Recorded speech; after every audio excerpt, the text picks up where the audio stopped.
When was the BBC the mouthpiece of this infernal government? I'm going to finish, if I may, with a message to the government. I do. Not a shouty one, it's this. For the sake of everybody here, and for all the farmers who are stuck at home today, paralysed by a fog of despair over what's been foisted upon them, I beg of the government to be big, to accept that this was rushed through, it wasn't thought out, and it's a mistake. That's the big thing to do, admit it. Karma walked into that studio like a man who'd just read Confidence for Dummies on the train ride over. Then in rolled Jeremy Clarkson, a roaring engine of sarcasm and British fury, ready to turn the set into a demolition zone. What followed wasn't a polite debate. It was a spectacular collision of ego and wit. And guess who showed up without a seatbelt? Jeremy Clarkson has said, I'm surrounded by farmers and plasterers and brickies and butchers, and all I hear all day long is that there is too much immigration. He said, but if they say this out loud or if they go on a march, they are told by the London elite they are far-right extremists or racist thugs. For the most part, he says, they're not. They're just people who know that they have to shut up when the last post is played and that a cheese rolling down a hill is funny. And he said, the fact is that 4 million people voted for reform. And he said, and more than that voted for Brexit. And Keir Starmer is upsetting them by labelling them as modern-day Hitlers. And he says, I therefore suggest that both he and his friends at the BBC calm down the rhetoric, or we could be heading for some serious trouble. And Let's be real. Starmer has all the natural charisma of a half-powered animatronic at a clearance sale museum. Every facial expression looks rehearsed, then promptly uninstalled before go time. He's the political version of plain yogurt. Technically fine, aggressively boring, and still somehow leaving you with a weird aftertaste. At the Guardian. Thanks, Prime Minister. Jessica Elgott from The Guardian. Jeremy Clarkson's been at this protest in Whitehall with the farmers, and he says that 96% of farmers will be affected by this tax change. And he asked the crowd to raise their hand if they were affected, and almost everybody did. Farmers. Firstly, is that true, or is he spreading misinformation? And are you worried that powerful fake news are spreading misinformation about this policy? Well, look, I'm not going to get into the business of... Is the Guardian trying to say there's some fake news going on? I think the facts speak for themselves. As I've said on a number of occasions, for a typical family wanting to pass on through the family, which is a typical case, completely understood. Watching him try to fire up a crowd feels like watching a toaster audition for a comedy gig. Stiff, awkward, and confusing for everyone involved. So when Clarkson, a man who delivers insults like sniper fire with the volume of a stadium speaker, zeroed in on Starmer, it wasn't just a roast. It was a public service announcement. This guy is not built for prime time. Honestly, it felt less like a political moment and more like pest control with better lighting.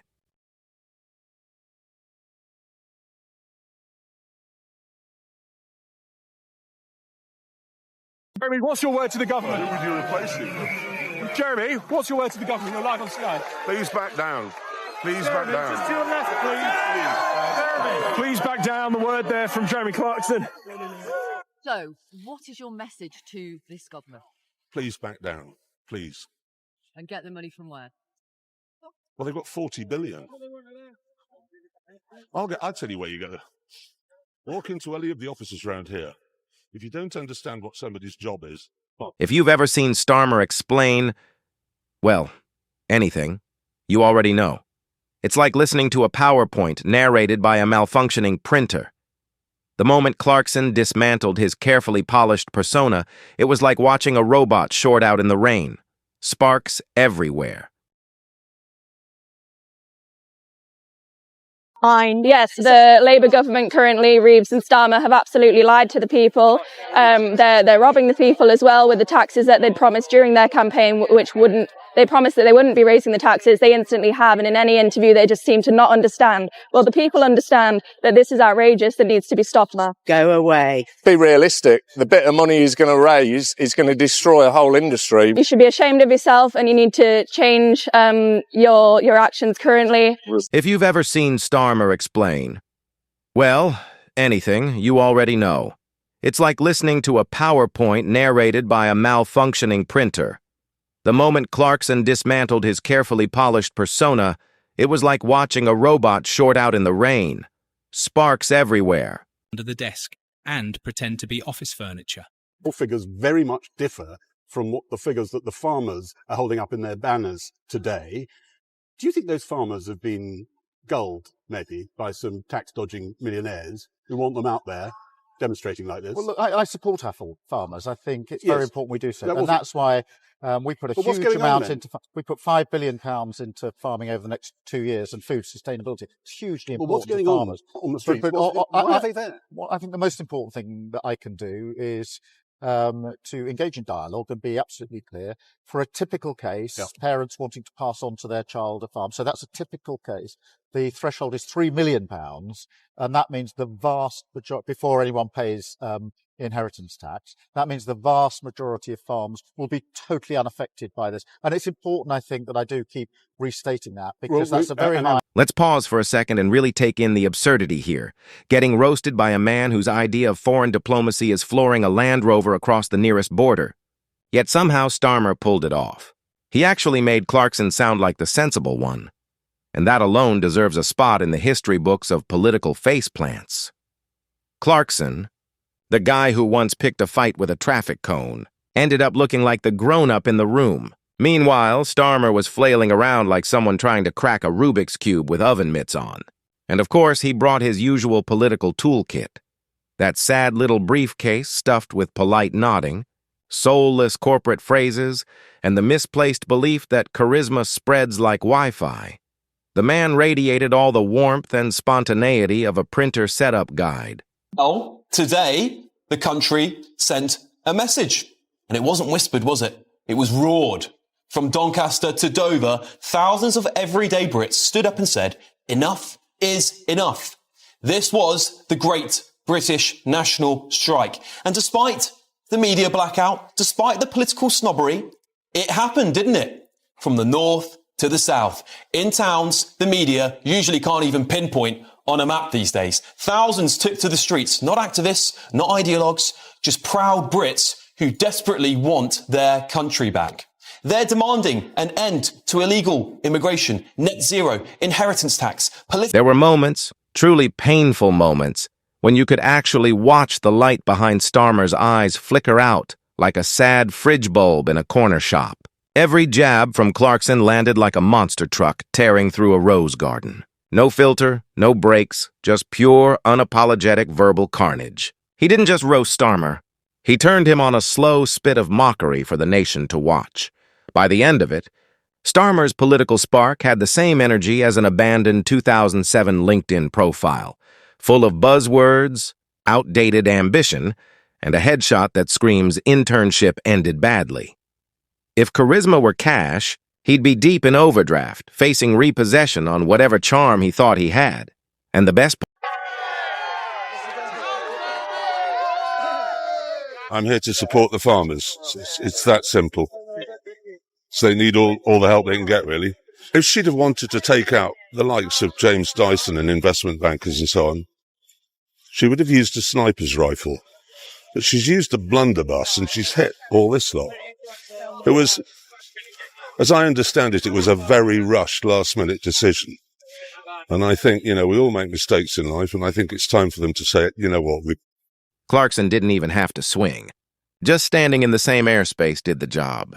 The contrast was brutal. One man firing off takes like precision airstrikes, the other frozen like a default screensaver. This wasn't roasting. This was a comedic post-mortem with a live audience. Starmer didn't look like the leader of the opposition.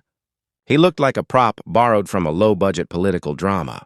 He's been leading for years with all the charisma of a slow afternoon in a beige cardigan factory.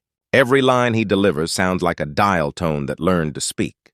Flat, endless, and punctuated by dramatic pauses that could host a family reunion. But Clarkson's wit hit like a sledgehammer through cheap glass. The whole polished illusion snapped, and when the mask slipped, it wasn't a leader underneath, just a man who clearly walked into what he thought was a polite debate. Only to find out Clarkson was serving straight shots of humiliation. His face had the haunted look of someone who's just remembered they left the gas on in the last century.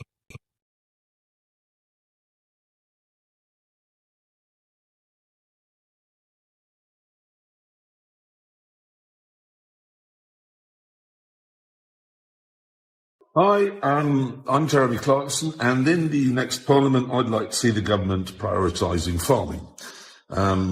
We've been asked to diversify, and when we try to do that, the local authorities tell us we can't. All right, now let's roll the highlight reel of Starmer's greatest gymnastic routines, the political U-turns. The man flips positions faster than a dolphin on a trampoline. One week he's promising to fix railways, the next he's ghosting public transport like a bad Tinder match. If indecision were a sport, he'd be bringing home gold. Clarkson didn't let that slide. He came prepared, with receipts, evidence, and probably a presentation titled Keir Starmer, the snooze button of politics. His voice thundered with the frustration of 1,000 voters. While Starmer stood there like a breadstick pretending to be a spine, you could practically hear him praying for divine intervention, maybe a fire alarm, maybe the studio lights going out. But no, fate just gave him airtime. The real embarrassment wasn't Clarkson's punches. It was watching Starmer crumble in real time like a frozen computer trying to remember how to human. Help or hinder? I'm very pleased that the budget, we put £5 billion over the next 2 years into farming and food sustainability, which is hugely important to support our farmers. He will also, no doubt, have noticed the money